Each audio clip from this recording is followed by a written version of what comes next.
पहाड़ का टुकड़ा तो है, पत्थर ही तो है, लेकिन ये पूरी की पूरी अरावली जो दिल्ली से चल करके गुजरात तक जाती है, पूरा का पूरा ये पश्चिमी हिंदुस्तान का वो ट्राइबल बेल्ट है जिसने इसको जिंदा रखा हुआ है, जिसका रिश्ता आदिवासियों से डायरेक्टली है, जिसकी वजह से आदिवासी जिंदा है और आदिवासियों की वजह से अरावली जिंदा है। अदरवाइज आप बाकी के हिस्सों में देख लीजिए तो सारी चीजें खत्म की जा चुकी है। अभी जिस परिभाषा को लेकर के विवाद चल रहा है, वो परिभाषा सुप्रीम कोर्ट में भारत सरकार ने पेश की, कहा कि 100 मीटर से नीचे वाली जितनी भी पहाड़ियां हैं उन्हें अरावली नहीं माना जाएगा।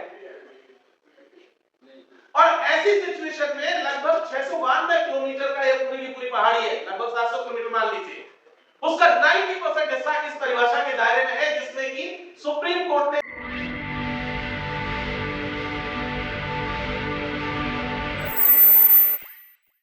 अगर मैं आदिवासियों के संबंध में बात करूं तो ये सारे मसले हमारे लिए सेकेंडरी हैं।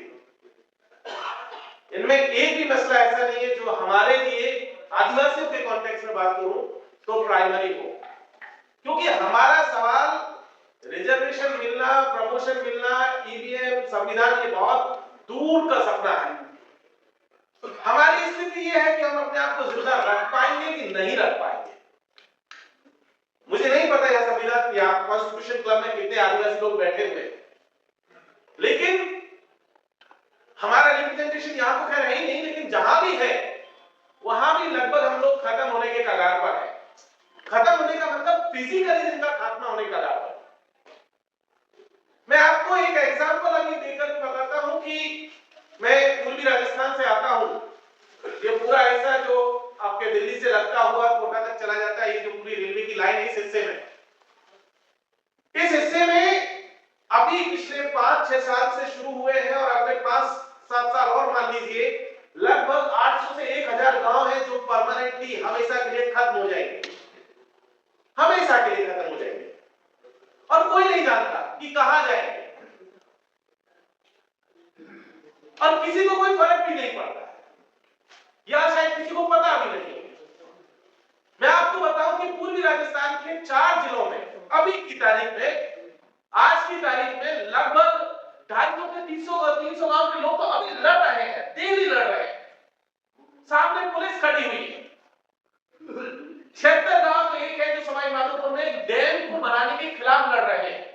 सरकार ने कह दिया तुम्हें जहां जाना जाओ, हमारे पास तुम्हारा कोई प्लान नहीं है। समूह जी थोड़ा सा सुन लीजिए। 76 गांव तो वो है जो उनको नोटिस मिल चुका है। उसका पड़ोसी जिला करौली और धौलपुर, उसमें 108 गांव है जिनको फॉरेस्ट डिपार्टमेंट ने एक नोटिस दे दिया कि आप भी खाली कीजिए क्योंकि यहां टाइगर प्रोजेक्ट बनना है। ये भी पूर्वी राजस्थान में है, मध्य प्रदेश से लगता हुआ हिस्सा है।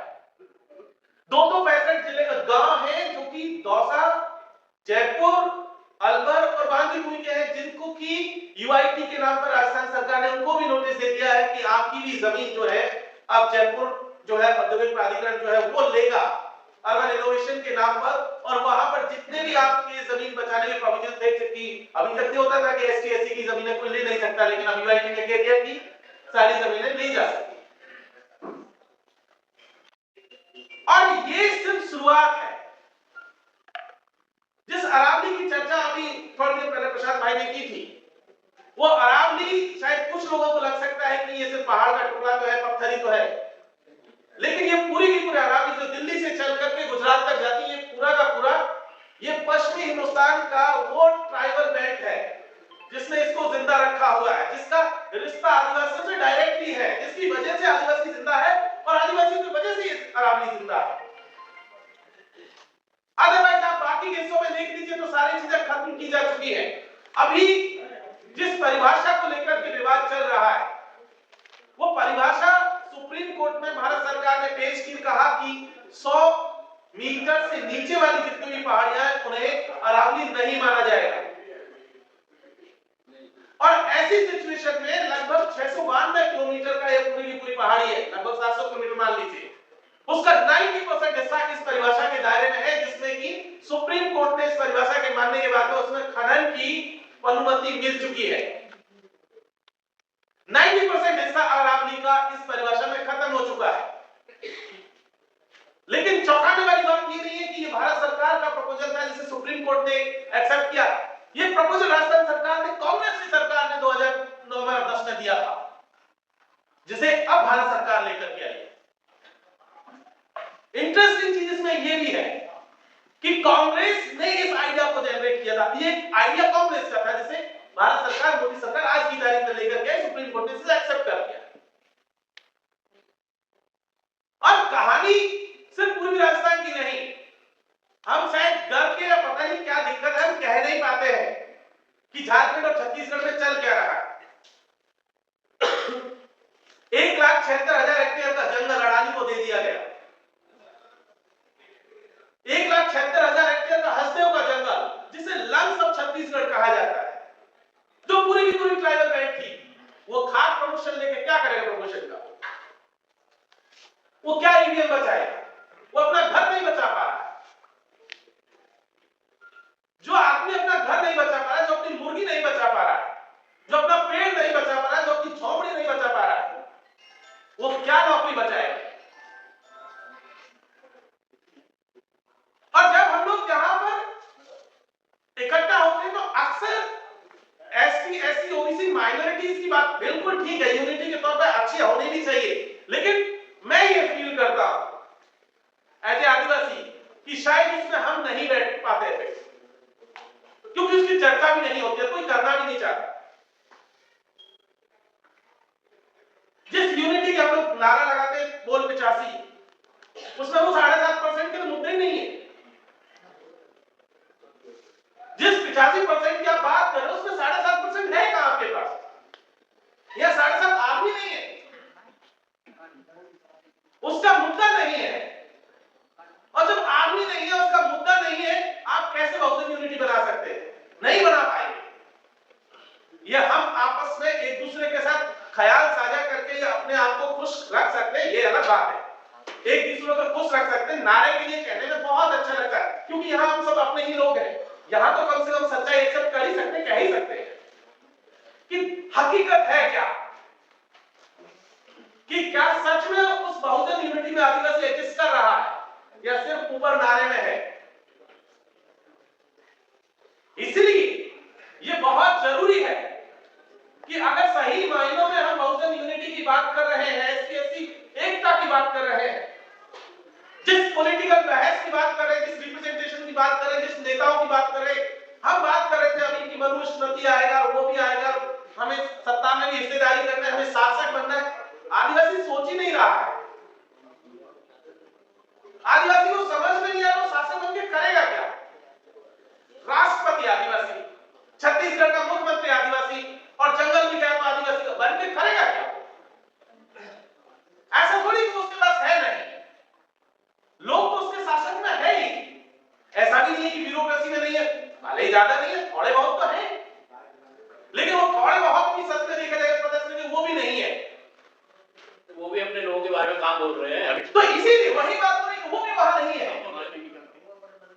और इसीलिए सही मायनों में बात करें तो हमें अपने आप को इंट्रोस्पेक्ट करने की भी जरूरत है कि जिस समाज ने हमें यहां तक पहुंचाया, उन लोगों को वहां तक पहुंचाया, क्या सच में वो समाज के साथ में है भी? तो पता चलेगा कि ज्यादातर नहीं है, सबका ज्यादातर जो खास करके फर्स्ट ग्रेड और सेकंड ग्रेड सर्विस में जो लोग हैं, उनकी तो सबकी स्कीम है कि 60 साल जैसे पूरे होंगे, रिटायरमेंट का टाइम जैसे आएगा, 65 पूरा होगा, उसके बाद वो तुरंत गांव जाते हैं और पूछना शुरू करते हैं कि समाज सेवा कैसे शुरू की जाए। अब दिक्कत यह है कि पूरा जीवन भर यहाँ अफसर बनकर रहे, पानी उस गिलास में लेकर के व्यक्ति आता था, गेट खोलने वाला भी एक व्यक्ति था, अब वहां उससे नमस्कार करने वाला कोई नहीं है, और वो चाहता है कि उसे सरपंच बना दिया जाए। आप 40 साल में आपने शकल नहीं देखी गांव, और आप रिटायरमेंट होने के बाद पोस्ट रिटायरमेंट स्कीम लेकर के आ रहे हैं कि हम समाज को जो है बदल देना चाहते हैं, और जैसे उनके पास बैठिए वो पूरा इतना सारा ज्ञान लेकर के आते हैं, नहीं ऐसे कर देना वैसे कर। उनसे एक बार पलट पूछ लीजिए आपने अपनी जवानी में क्या किया, तो वो गायब हो जाते।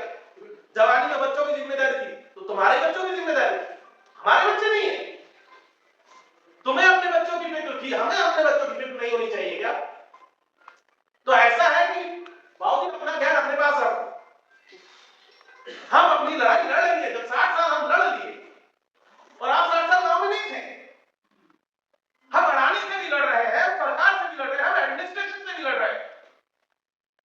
आप याद कीजिए 2006 में फॉरेस्ट राइट एक्ट आया, जिसके तहत कहा गया इस देश में पहली बार कि आदिवासियों को भी जमीन पर मालिकाना हक दिया जाएगा। भूमि सुधार कानून 1952 में आया था, लेकिन आदिवासी इलाकों में उसको एग्जेम्प्ट कर दिया, उसको लागू नहीं किया गया, तो आदिवासियों को जमीन पर मालिकाना हक ही नहीं मिला। 2006 में आया और 2006 से 2025 आ गया। 13-14 करोड़ आदिवासी हैं, जिनमें से मात्र 22 लाख लोगों को जमीनों पर पट्टे मिले पूरे देश में। 13-14 करोड़ में से 22 लाख लोगों को पट्टे मिले हैं। 97-98% पॉपुलेशन ऐसी है जो आज की तारीख में जिनके पास जमीनों पर, जिन जमीनों पर वो रह रहे हैं, जिन जमीनों पर खेती करने के पट्टे नहीं है।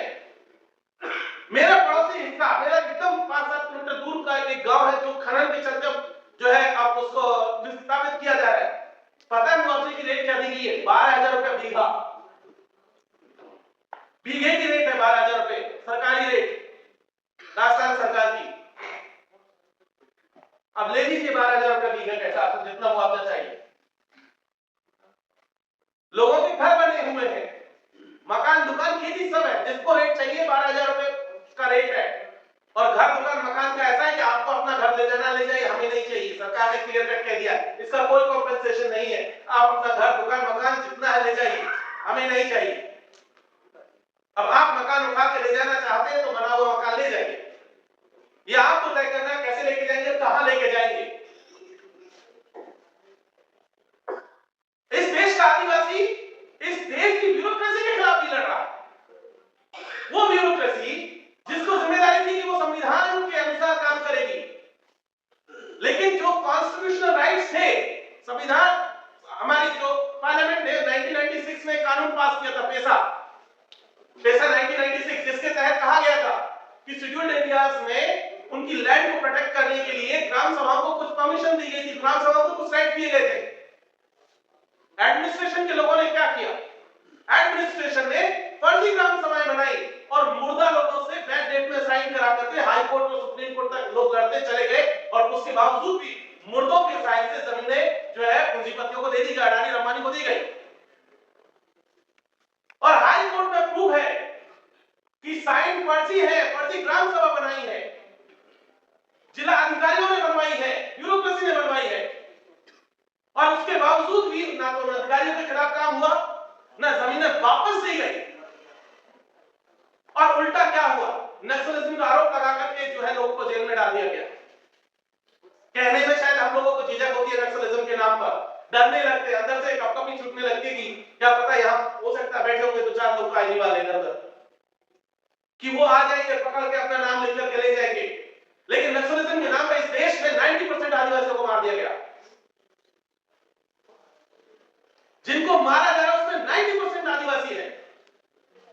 इस देश की जेलों में बंद, अगर आप रेशो निकालेंगे जितने परसेंटेज में, अगर सबकी सोशल जो है कैटेगराइजेशन करेंगे तो पता चलेगा कि सबसे ज्यादा इस देश में आदिवासी मुसलमान जेल में बंद है। और मैं एक ऐसा वाकया बताता हूं, मेरे अपने एक बहुत अच्छे अजीज दोस्त का वाकया है, प्रशांत भाई की तरह ही। उसका मसला यह है कि उसने एक मोबाइल खरीदा, तो गांव में था, उसने अपने दोस्त को पैसे दिए कि भाई जाओ बाजार जा रहे हो एक मोबाइल मेरे लिए खरीद लाना। दोस्त भी भोला भाला आदमी, उसने मोबाइल खरीदा, बिल अपने नाम पे बनवा लिया, अब बिल बनवा के ले आया, दे दिया गया। पुलिस को पता चला कि इस व्यक्ति के पास जो मोबाइल है उसका बिल इसके दोस्त के नाम पर है। तो किसी ने जाके एडवाइस किया यार किसी दिन पुलिस ने करो बिल अपने नाम पे करवा। वो वापस गया, अपने नाम पर मोबाइल का बिल बनवा के ले आया। पुलिस उसको 420 में उठा के जेल ले गई। 30 से 32 दिन हो गए आज की तारीख, परसों उसकी जमानत खारिज हो गई, जमानत नहीं हुई है 32 दिन से। बोले कि धोखाधड़ी की है, 420 का मामला है, 32 दिन से जेल में है वो आदमी। रामदेव काकोड़िया नाम है उसका, मध्य प्रदेश में।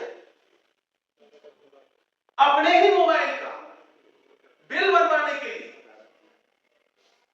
और कहते हैं कि तुमने धोखाधड़ी की है।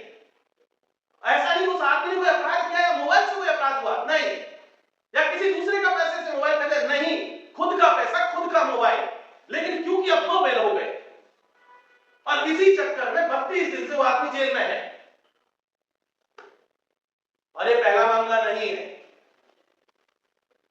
ऐसे सैकड़ों मामले हैं कि आप आदिवासी इलाकों में महुआ जो देसी दारू होती है उसकी परमिशन है, संविधान में भी उसकी इजाजत है, क्योंकि वो उनके लोकल जो देवताओं पे चढ़ाने का भी काम करते हैं, तो इसलिए उसकी इजाजत है। लेकिन उसको बनाने के नाम पर उसी में जेल में डाल दिया। तो जिन एट्रोसिटीज की हम लोग बात करते हैं, इस देश में आदिवासियों के ऊपर जो हमले हो रहे हैं, उन हमलों की तरफ भी हमारा ध्यान जाने की जरूरत है, ताकि जिस बहुजन यूनिटी को लेकर के हम लोग बात कर रहे हैं उसको सही मायनों में देखा जा सके। उन कॉन्स्टिट्यूशनल जो प्रोविजंस हैं जो हमारे संविधान से मिले या बाद के दौर में संसद से मिले, जो हक हुकूक हमें मिला, उन सबको फिर से भी एग्जामिन किए जाने की जरूरत है कि क्या सच में सही मायनों में उनका जो है बेनिफिट आदिवासियों को या बाकी लोगों को मिल भी रहा है कि नहीं मिल रहा है। तो साथियों, यही वो बातें थी जिनकी तरफ मैं आपका ध्यान आकर्षित करना चाहता था। आपने मुझे सुना, मौका दिया, बहुत बहुत शुक्रिया। जय भीम, जय जोहार।